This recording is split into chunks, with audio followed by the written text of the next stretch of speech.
Hello again everyone, and welcome to the build guide for my Consecrated Path Totem Hierophant. I actually theory crafted this build many leagues ago after the introduction of Earthbreaker support, but based on the POB numbers that I theory crafted from previous iteration, I couldn't seem to make it play very well. I mean, I understood it's not going to play very well just from the POB numbers alone, but there's been an update and introduction of a certain unique that allows us to really have that feel good feeling when playing Totem. So without further ado, let me start with the build intro.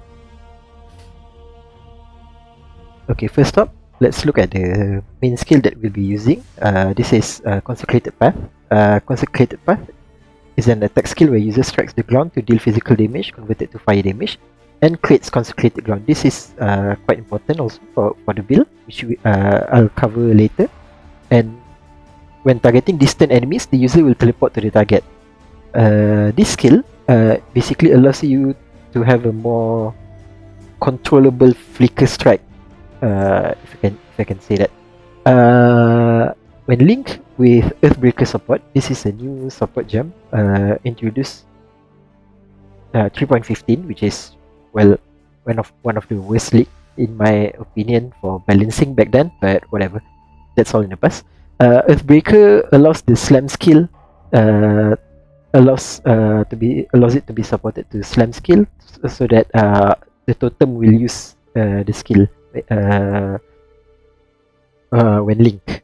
So basically, Consecrated Path works like Flicker Strike, and Earthbreaker supports allows Totem to use it. So basically, we have a sort of like a Flicker Strike Totem, but it's also in an AOE because it slams the ground near the target.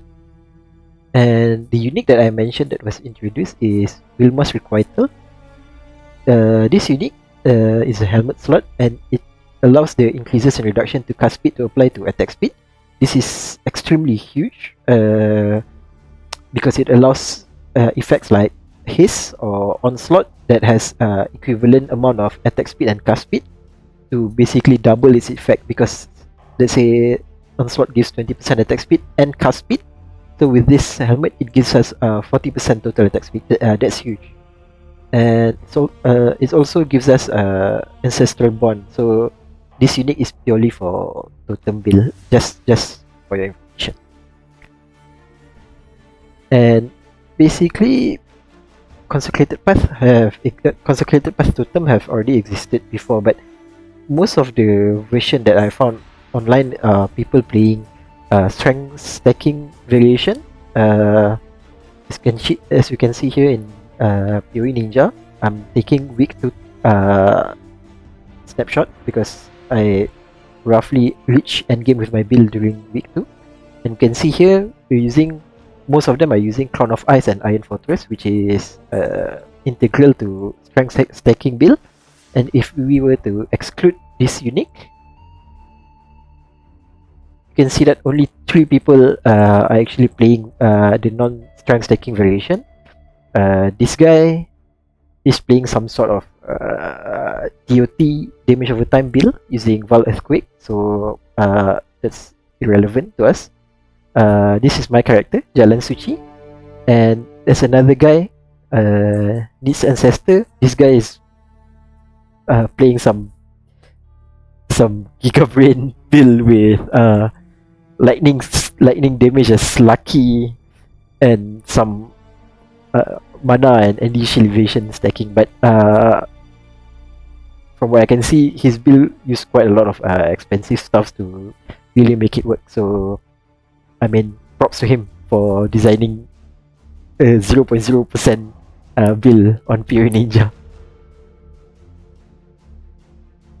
Okay, next we'll go to the pros and cons section. I'll just go through my notes in the POB as I usually do. Pros, number 1, Totem gameplay. So for those who know, they know. For those who don't, basically Totem gameplay allows you to let your Totem do the work, and you can just focus on dodging once you set up the Totem. and it has decent enough clear for totem build, particularly because we're using that, as I mentioned before, flicker strike totem that also hits an AoE and also have very high attack speed because of the unique helmet that we're using. It has good DPS and uptime because of the totem gameplay that I mentioned just now.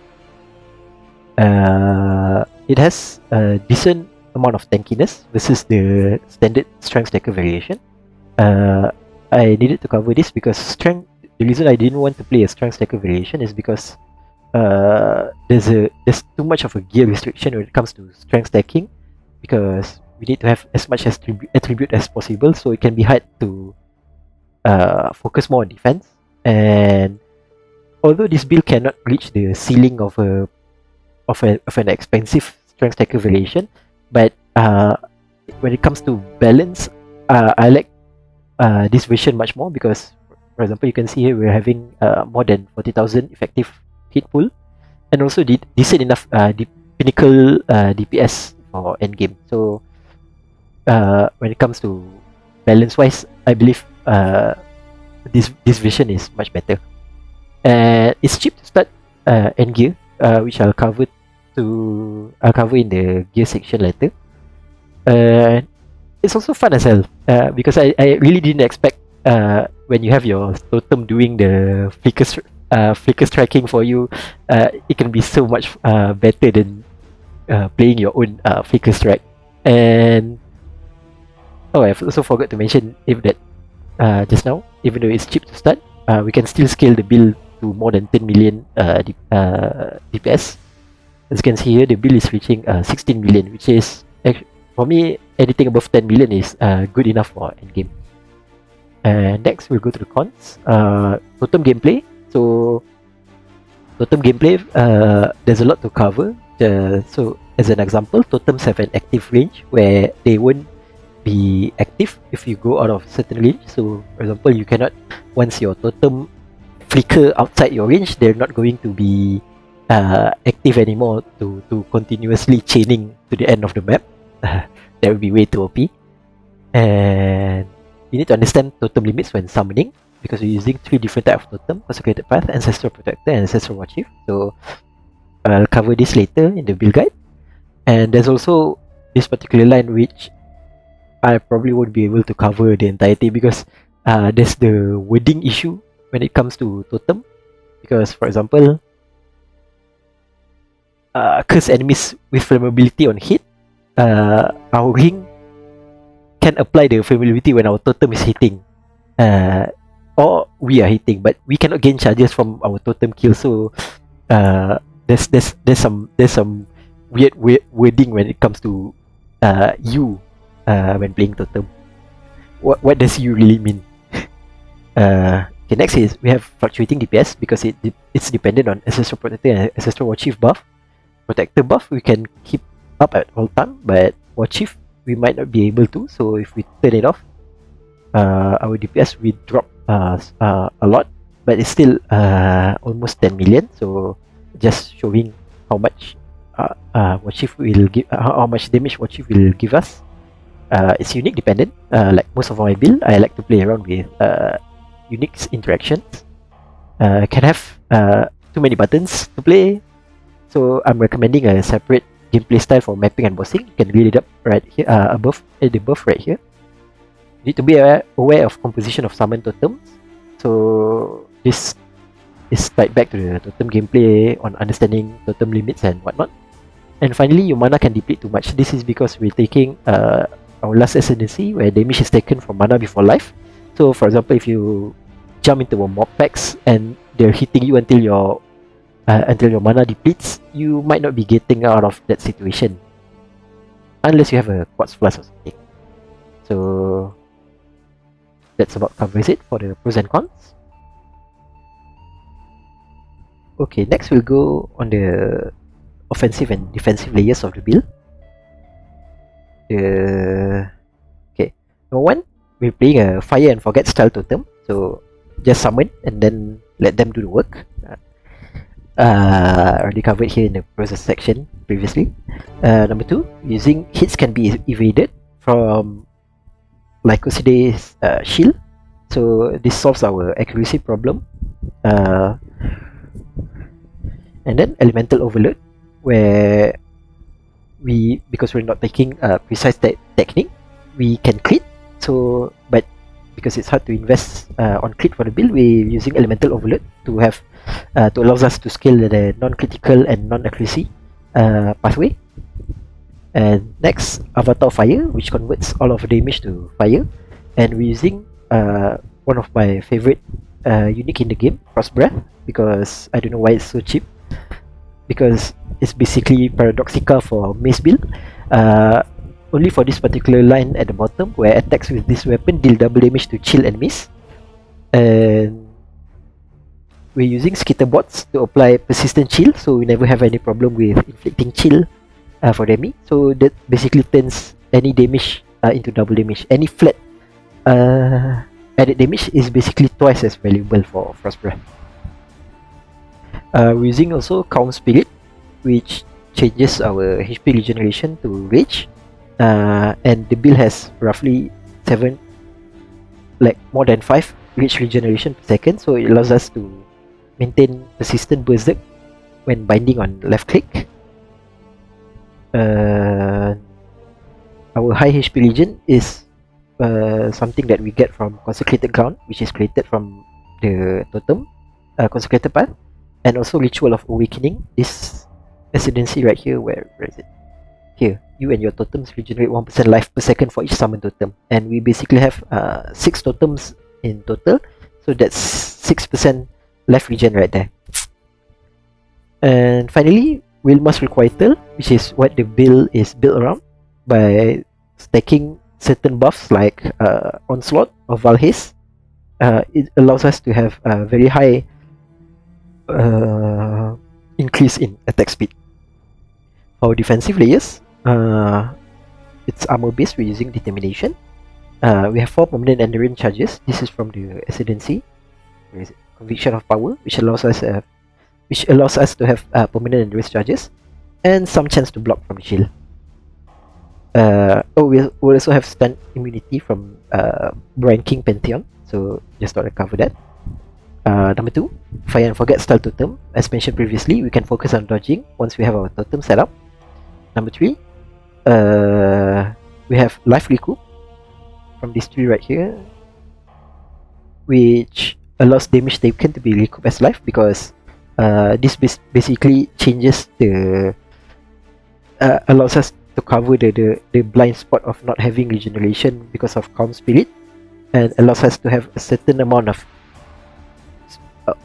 fake regeneration when enemies hits us. So that's something to skirt around Calm Spirit rage regeneration from life. And also recover life every 4 seconds, which is from the mastery. This changes the life regen that we have into life recovery every 4 seconds into a burst recovery, and this will almost always fill our life pool to the max every 4 seconds because of the high HP regen that we have. And finally, good uptime of Berserk, because Berserk also gives less damage taken, so a good uptime can be very good defensively. Next, we'll go over the mastery and ascendancy and whatnot. Okay, important mastery to have. Fire mastery. Right here we have increased damage with hits against ignited enemies, 100%. That's huge. Although we cannot inflict ignite through critical strike, we will be inflicting ignite through our normal hits. As you can see right here, we have 75% chance to ignite, so that's more than enough, because that's per hit, per totem, and with our high attack speed, we'll be igniting enemies in no time at all. Mana mastery for reservation efficiency. Totem mastery. This one, there's actually two versions. One during early game, one after you get a cluster jewel. The early game, you need to use here. Totem's action speed cannot be modified to below base value to have your totem reliably hitting the enemy. And once you get that effect from cluster jewel ancestral guidance, you can change to buffs from Totem linger for 3 seconds. This will help your playstyle to be much more comfortable. So initial Totem Mastery and then endgame Totem Mastery, just change whenever you have the class to do well. Recovery Mastery, the one that I mentioned before, recover every 4 seconds. Armor or ES Mastery, where armor applies to chaos hits. This allows us to have to mitigate chaos hits by a lot by using our armor. And finally, Avatar of Fire, just to have full fire damage conversion. And as for Ascendancy, first we're taking Pursuit of Faith. This allows us to have increased totem placement speed, huge increased totem placement speed, and +1 maximum number of summon totems. I usually transition to totem playstyle after getting this first Ascendancy and pathing to Ancestral Bond. We're not allocating Ancestral Bond for the endgame version because Wilma's Requital already give us the keystone. But if you, until we get the helmet, you can use allocate points to Ancestral Bond. Bandits kill all points because other bandits don't give much better effect than that. Pantheon, we're taking Soul of Brine King, and for Major Pantheon for stun and freeze immunity, and Minor Pantheon I'm usually using Lislatha for Life Plus. For leveling, just level with whatever gems you like because Consecrated Path is available at level 28 if not mistaken, and you can switch to Totem as mentioned before once you reach first Ascendancy. That's for me, I think, the bare minimum for when to switch. Okay, next up we'll cover the gem setup. Okay, our main skill, we're using Consecrated Path plus Earthbreaker, which changes the skill to a totem skill. It's linked with elemental damage with attacks for damage, combustion for damage, and chance to ignite, immolate, which gives us huge flat added damage, and on ignited enemies, which as shown before, we have 75% chance of igniting, and Ruthless. And just to note, Immolate is actually the highest DPS contribution of the build because as mentioned before, the Frost Breath unique that allows us to double damage to deal to chill enemies. And next, for utility attacks, we're using Smite. You can change to Phantasmal during the endgame, quite expensive, but normal Smite is good enough. Frenzy, Lip Slam, and faster attacks. So we'll be using all 3 attacks as a utility. Smite and Frenzy gives us bonus damage from Smite Aura and Frenzy charges. So even though you cannot deal damage to enemies with Ancestral Bond, because where is that line right there? You can't deal damage with skills yourself, but you can still get Frenzy charges and Smite Aura, so there's a bonus to that. And what else? Lip Slam, just a standard Lip Slam attack. And because actually even without faster attacks, all this skill can still feels very nice because you're still getting the cast speed to attack speed conversion from the build. So this is our utility, and our cast when damage taken, we're using Molten Shell and Cool Snap. Molten Shell, standard guard skill for armor stacking.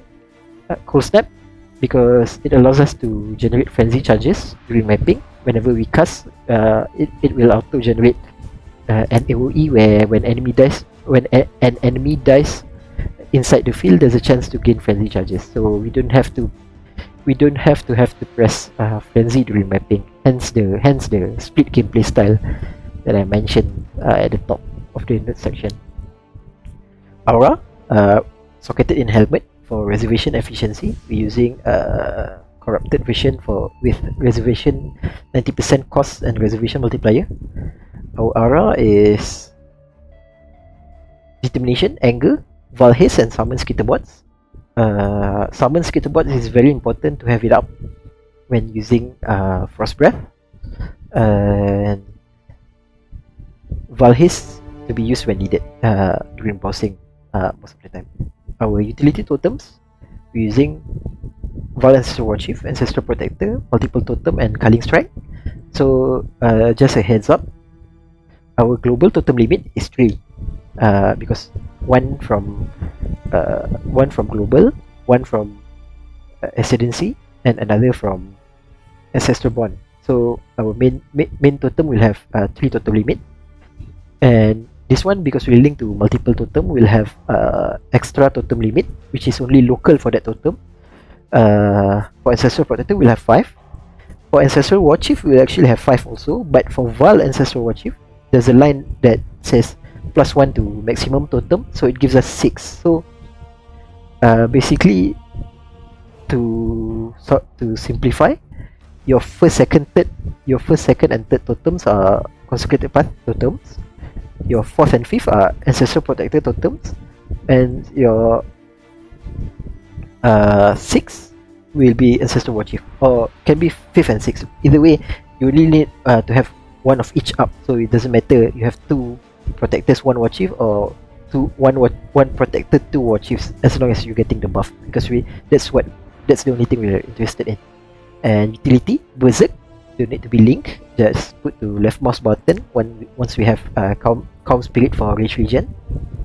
Blood and Sand, if we don't have the Helmet Corruption yet, here's how to manage it. We turn it off and use 3 nodes on Small Cluster Jewel for reservation efficiency. And last slot is Flexible. I'm using Cast on Death with Portal because one of my ring is Sunset Ring, so I just thought I just couldn't come up with anything else, so that's that. Okay, finally we'll move on to the gear section of the build, which is the final part. I'm just gonna go through my character in PoE Ninja, but you can find the explanation and also the gear progression in the third section of the PoE. Okay.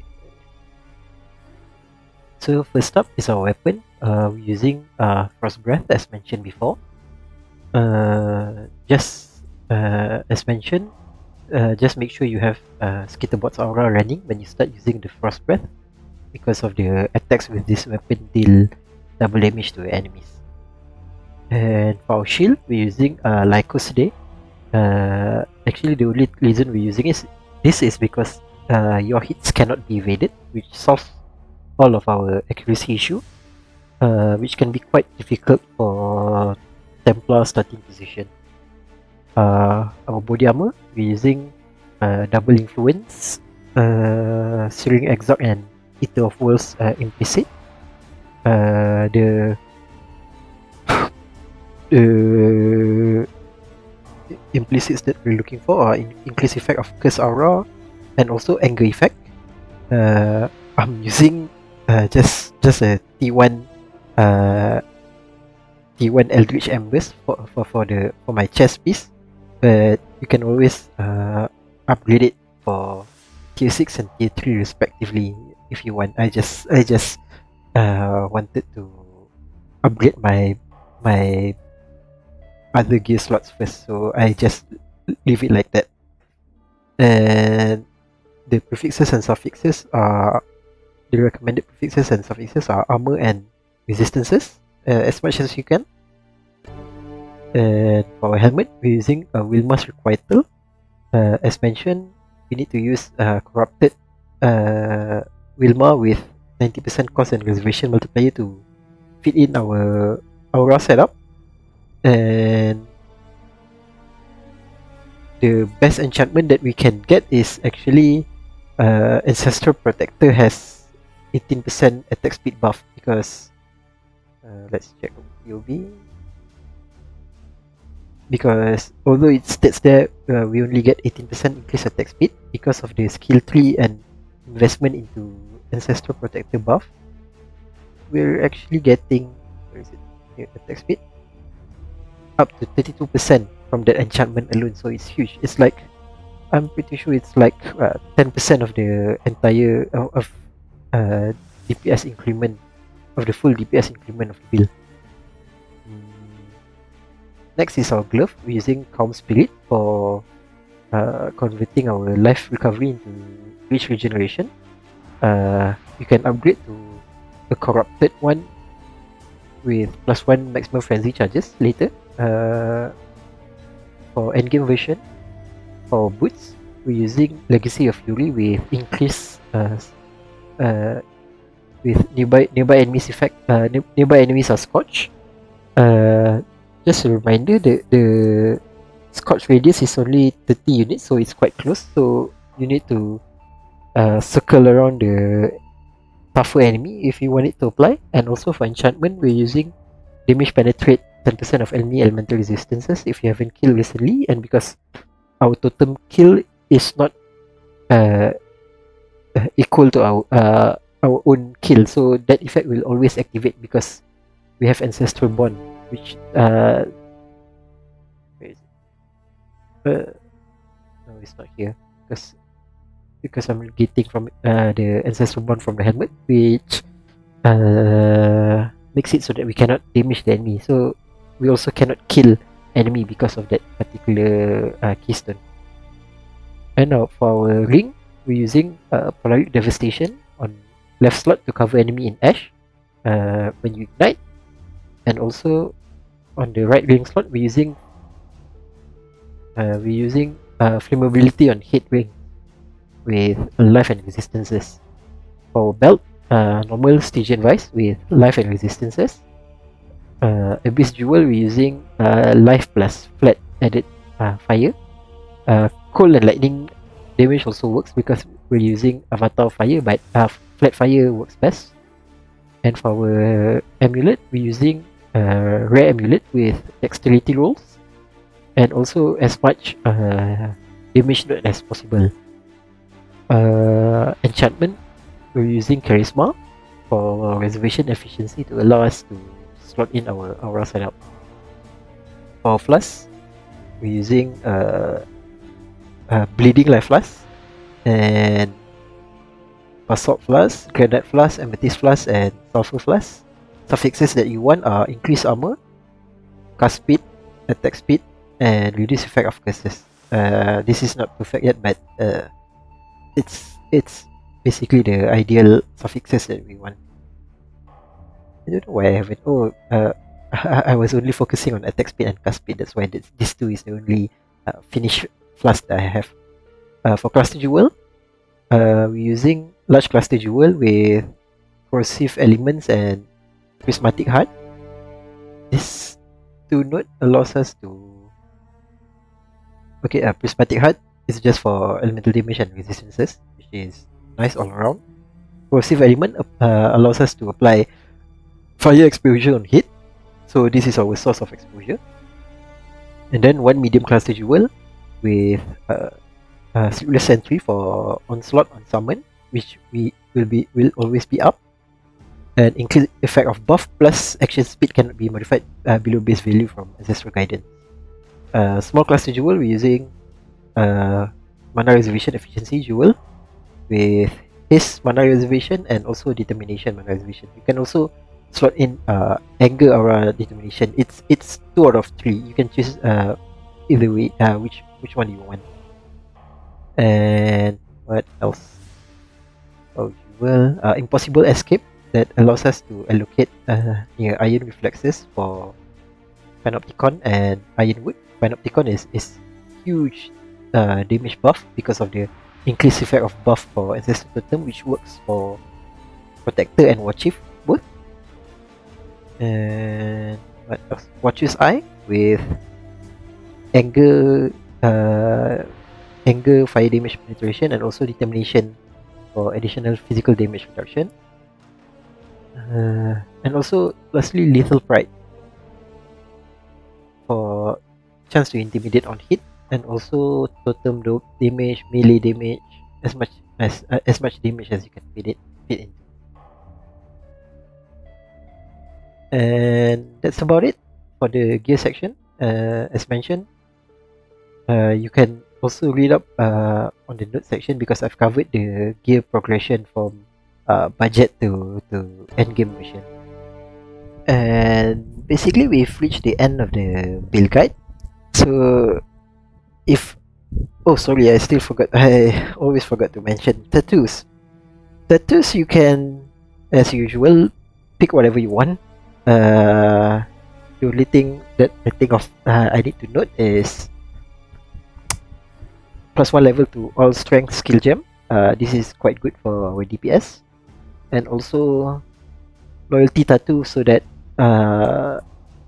damage is taken from totem when a totem dies with a unique enemy. So that's something nice to have. The rest, yeah, I'm just putting like life, chaos resistance, and basically whatever you want, you can play around. The build doesn't require tattoos to function anyway.